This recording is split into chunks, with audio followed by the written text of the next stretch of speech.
আসসালামু আলাইকুম।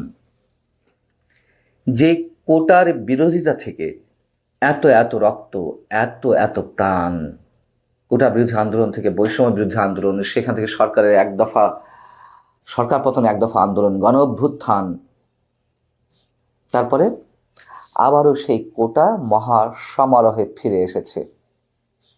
এখন সব জায়গাতেই কোটা পদ্ধতি, শুধু সব জায়গায় তো নয়, নতুন নতুন কোটা পদ্ধতি আসছে। এই পর্যন্ত কোথায় কোথায় কোটা বহাল করা হয়েছে সে বিষয়ে বলবো। তার আগে আপডেটটা একটু জানিয়ে রাখি। এখন মাধ্যমিক বিদ্যালয়তেও ভর্তির ক্ষেত্রে কোটা এসেছে নতুন করে। কেমন? হয়তো অনেকেই জেনেছেন, গত রোববার শিক্ষা মন্ত্রণালয়ের নতুন অফিস আদেশে বলা হয়েছে, সরকারি মাধ্যমিক বিদ্যালয়ে ভর্তির আগের নীতিমালায় মুক্তিযোদ্ধা ও শহীদ মুক্তিযোদ্ধাদের সন্তানদের জন্য 5% কোটা ছিল।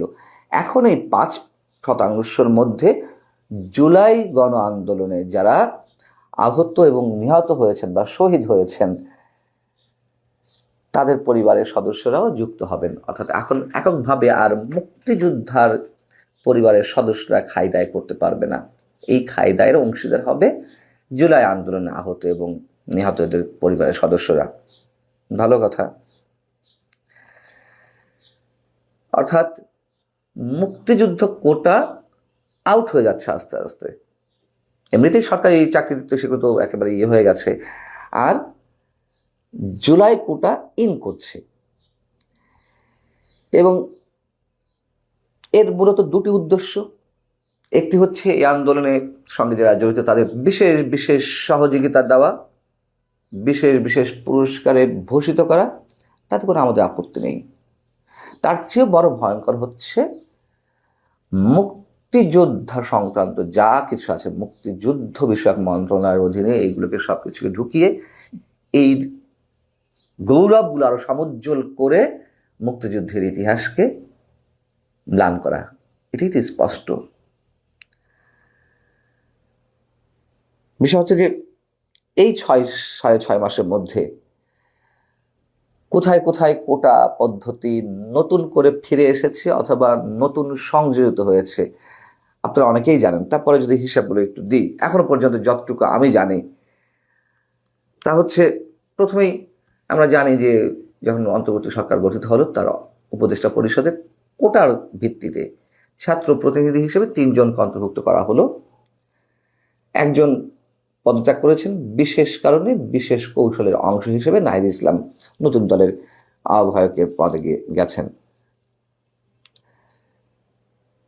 এরপরে যে কমিশনগুলো গঠিত হলো, সরকারের যে নানান বিষয়ের সংস্কার বিষয়ক কমিশন, অর্থাৎ সংবিধান সংস্কার কমিশন কিংবা নির্বাচন ব্যবস্থা সংস্কার কমিশন, এরকম যে কমিশনগুলো হয়েছে তার সব জায়গাতেই ছাত্র সমন্বয়কদের মধ্য থেকে কোটার ভিত্তিতে একজন করে সদস্য নিয়োগ দেওয়া হলো।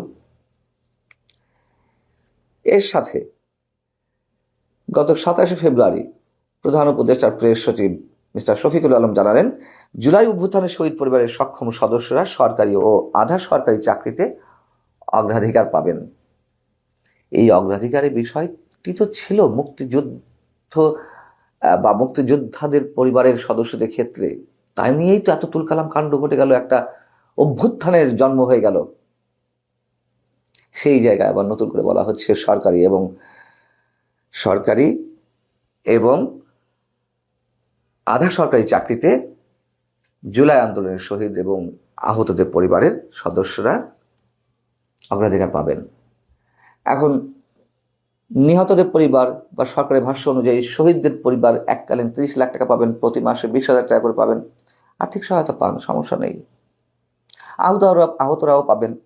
তাদেরকে 3 ক্যাটাগরিতে ভাগ করা হয়েছে, A category, B category, C category.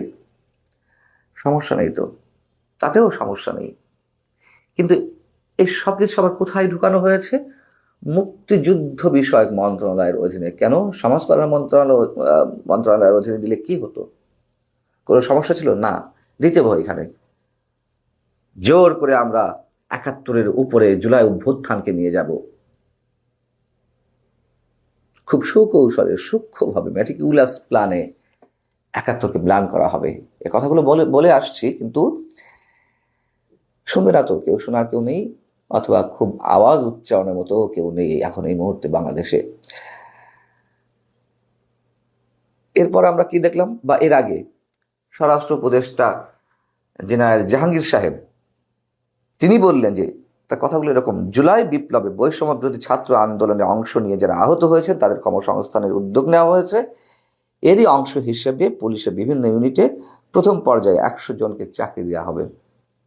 বৈষম্য বিরোধী আন্দোলনে অংশ নেওয়া, বৈষম্য বিষয়টা বোঝা যাচ্ছে তো।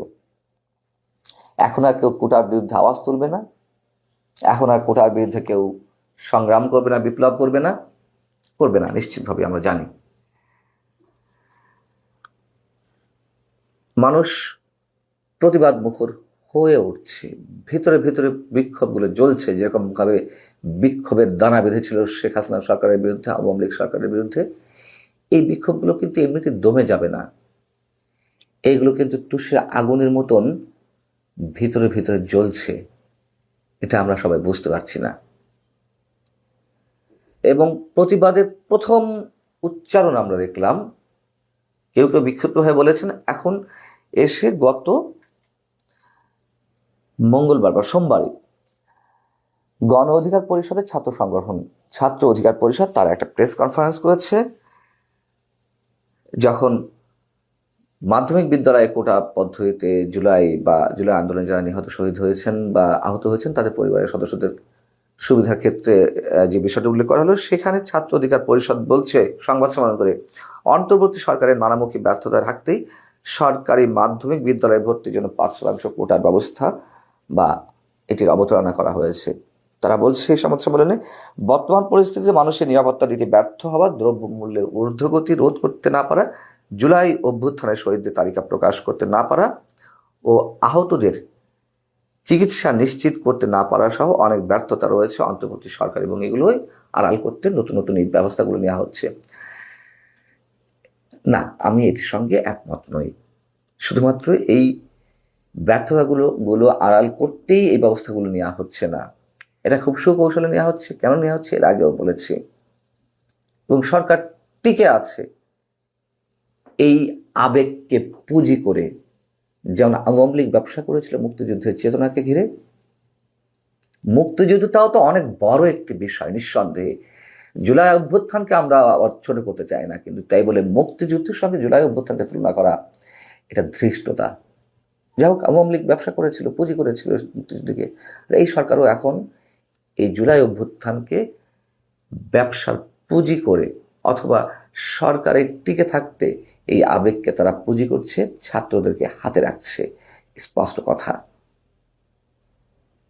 আর একই সঙ্গে 71কে মুছে দেওয়ার সব ধরনের চক্রান্তের অংশ। আল্লাহ হাফেজ, ভালো থাকুন।